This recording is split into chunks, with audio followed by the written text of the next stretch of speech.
Il y a 3 raisons pour lesquelles tout artiste devrait se motiver à poster du contenu régulièrement sur les réseaux sociaux. Parce que je sais que dans la plupart du temps, les artistes ont la psychologie de se dire moi je suis artiste, j'ai pas à faire le guignol sur les réseaux sociaux, et puis j'ai pas envie de m'exposer, j'ai pas envie de faire une chorégraphie avec un chat qui danse, j'ai pas envie de faire le guignol sur le web, c'est pas mon taf, c'est pas mon job, ça sert à rien, c'est pas à moi de le faire et ça fonctionnera pas, ça m'apportera pas plus de visibilité. Eh bien, si vous pensez de cette manière-là, laissez-moi vous dire que vous avez tort, parce que d'une part, vous n'êtes pas obligé de faire le guignol sur le web pour drainer de la visibilité. Vous n'êtes pas obligé non plus de vous renier pour créer du contenu.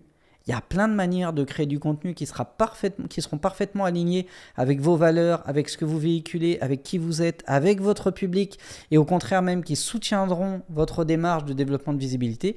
Et il y a au moins 3 raisons pour lesquelles c'est plus juste une option, c'est une obligation aujourd'hui de le faire. La raison numéro 1, c'est que plus vous allez poster de contenu sur les réseaux sociaux, plus vous allez apprendre sur ce qui plaît à votre public.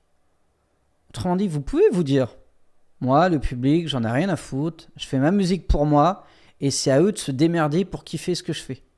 Idem pour mes posts, pour ma com, c'est à eux de se démerder pour que ce que je poste ait de l'impact sur eux. Je peux vous garantir que si vous pensez comme ça, vous êtes foutu d'avance. Ou alors, vous avez la démarche de vous dire, un artiste, ça partage, et pour partager, il faut être 2. Et pour être 2, à un moment donné, il faut que je m'intéresse à ce qui intéresse mon public. Et à ce moment-là, il n'y a pas 36 solutions. Soit vous avez 10 000 personnes en face de vous, vous leur posez la question et ils vous répondent sincèrement. Et souvent, même si vous avez cette occasion-là, ils peuvent vous mentir ou leur avis peut évoluer. Soit vous utilisez les réseaux sociaux. Vous postez du contenu régulièrement en étant force de proposition et vous laissez les algorithmes vous montrer, à partir de la base des analytics, c'est-à-dire des résultats de vos posts, ce qui accroche.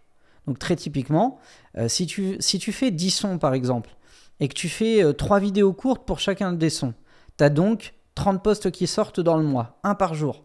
Et qu'à la fin du mois, tu réalises que sur les 10 sons, il y en a un où les 3 contenus ont explosé en termes de visibilité. À chaque fois avec des commentaires. « Oh, tu ris le son, c'est quoi le titre ? Où est-ce que je peux le trouver ? Comment ça s'appelle ? C'est qui le mec en feat dessus ?» et ainsi de suite. Tu sais que ce son-là, il a un potentiel exceptionnel si demain tu le sors. Mais peut-être que toi, si tu n'avais pas fait ça, tu n'aurais jamais pensé à le clipper. Parce que tu as un artiste en feat et que c'est une vraie galère et que tu n'as pas envie de lui courir après pour un clip. Parce que c'est pas le titre que tu préfères dans ton EP ou dans ton album. Parce que toute ton équipe t'a dit que ce titre-là était le moins bon et que finalement ils ont réussi à te convaincre et que tu n'étais pas chaud pour le clipper. Tu vois, au final, tu n'en sais rien du tout. Mais là, au bout de 30 jours, le public a parlé. Le marché a parlé. Parce que là où d'habitude tu as, 3 partages par vidéo, là tu en as eu 400. Là où d'habitude, tu as 2 commentaires, là, tu en as eu 150. Là où d'habitude, tu as 30 likes, là, tu en as eu 1000. Ça ne s'invente pas, en fait. Tu n'as pas forcé ton public à te donner un avis.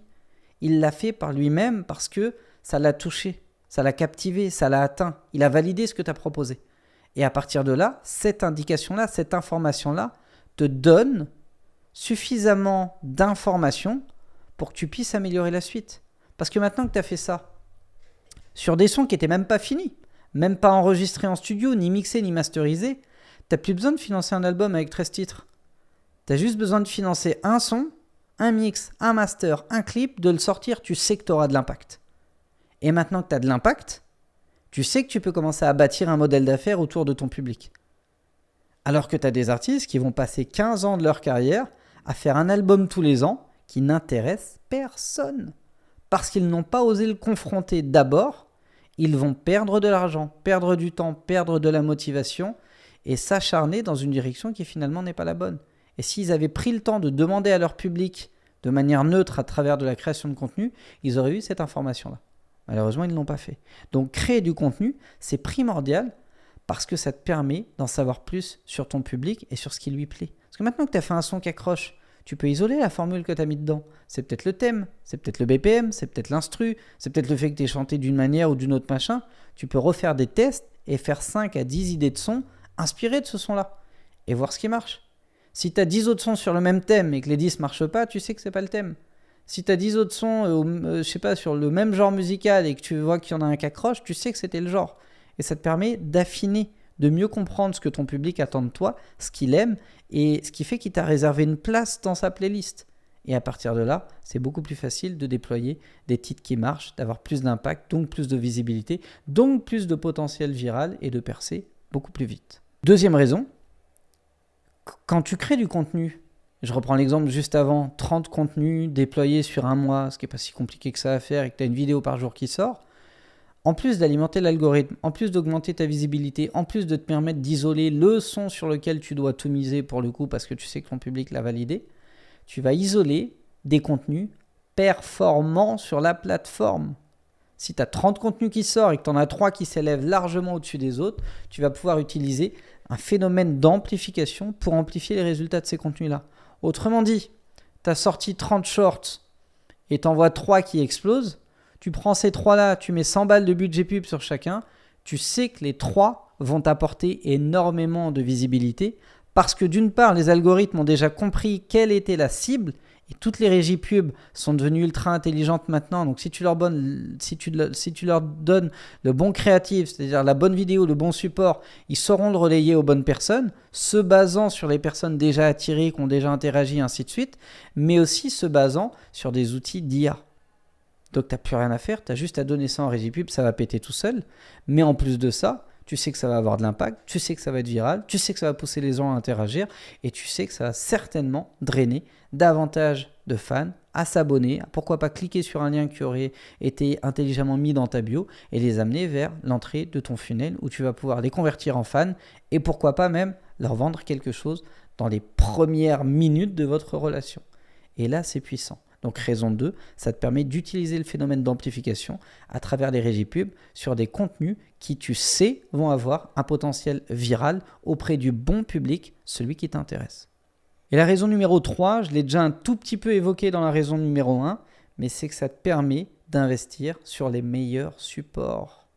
Autrement dit, si tu comprends que ce type de post, ce type de vidéo format court a beaucoup plus d'impact que d'autres types que tu aurais pu entrer en phase test, tu vas pouvoir les utiliser sur d'autres réseaux sociaux, sur d'autres plateformes et auprès d'autres publics. Je te donne un exemple. Si tu comprends que, je sais pas moi, une vidéo que tu fais en cover au bord d'une piscine avec ta guitare ou je sais pas quoi, impacte et qu'elle fait genre 50 fois plus de vues que d'habitude auprès de ton public, de tes abonnés. Qu'est-ce qui t'empêche de prendre contact avec un partenaire média par exemple, même un petit ou un autre artiste ou un influenceur ou peu importe, et de négocier un cross-post pour aller montrer ce contenu-là à un public beaucoup plus large et de voir les résultats. Parce qu'il y a de grandes chances pour que ça ait bien plus de résultats que si tu l'avais fait sur un autre post qui lui de toute manière n'aurait pas marché. Idem pour la pub comme on l'a évoqué avant, et idem surtout pour l'investissement que tu vas faire dans ta production. Si demain je devais faire un feat avec un gros artiste qui me coûte un billet, je le ferai pas sur n'importe quel son. Je le ferai sur un son qui, je le sais, a déjà un putain d'impact sur mon public. Ça va te permettre d'avoir la réponse et d'investir ton budget au bon endroit, sur le bon son, avec le bon dimensionnement. Parce qu'il est évident que tu ne vas pas clipper tous les sons que tu sors dans ta carrière. Par contre, ceux qui ont un impact monumental sur ton public, tu sais que si tu les clips, ça va marcher. Tu vois, moi, je me souviens par exemple d'un son qu'on avait fait avec un artiste, qu'on avait sorti juste en audio lyrics. C'était un son qui était 10 formaté. Je crois que le son faisait 5 minutes 30, un truc comme ça, à une époque où tout le monde faisait des sons qui faisaient 3 minutes. Et le refrain arrivait au bout de 2 minutes, je crois. Tu vois. Donc c'était vraiment 10 formaté. Le truc ressemblait à rien. Mais moi, j'y croyais beaucoup. Et évidemment, j'ai pas réussi à convaincre le reste de l'équipe de clipper ce son-là, de l'envoyer en promo, ainsi de suite, parce qu'il était vraiment hors format à tous les niveaux. J'ai dit, ok, on fait un audio lyrics, on le poste, ça coûte quoi? On voit ça. On poste le truc, en un mois, la vidéo fait 500 000 vues. Les gars, faut le clipper.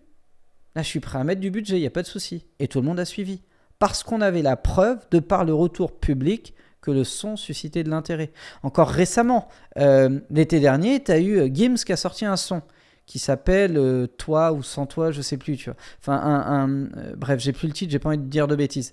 Mais il sort une vidéo sur TikTok de son épouse, Demdem, qui écoute et danse sur le morceau en question. Je pense qu'il était même pas encore finalisé le morceau. Il avait l'air bon quand même en termes d'écoute, donc il était peut-être déjà mixé. Bref, le son filtre sur TikTok, il fait plus d'1 million de vues en quelques jours. Bah, il n'a pas été stupide. Il a sorti le son dans la foulée. Dans la foulée, tu as une sortie digitale. Et au moment où j'enregistre cette vidéo, il n'a pas encore été clippé, mais je mettrai ma main à couper qu'ils vont clipper le son et le sortir dans la foulée, avec un clip. Parce qu'ils savent que le public a déjà réagi très positivement dessus. C'est pas toutes les vidéos que Gims poste qui font plus d'1 million de vues en quelques jours. Évidemment, certaines le font parce qu'il a une très grosse communauté, mais pas toutes. Celle-ci l'a fait. C'était un mouvement intelligent que de le clipper dans la foulée, de le sortir et de pousser la promo dessus. C'est un peu ça l'idée. Ça va vous permettre de comprendre ce qui marche le mieux.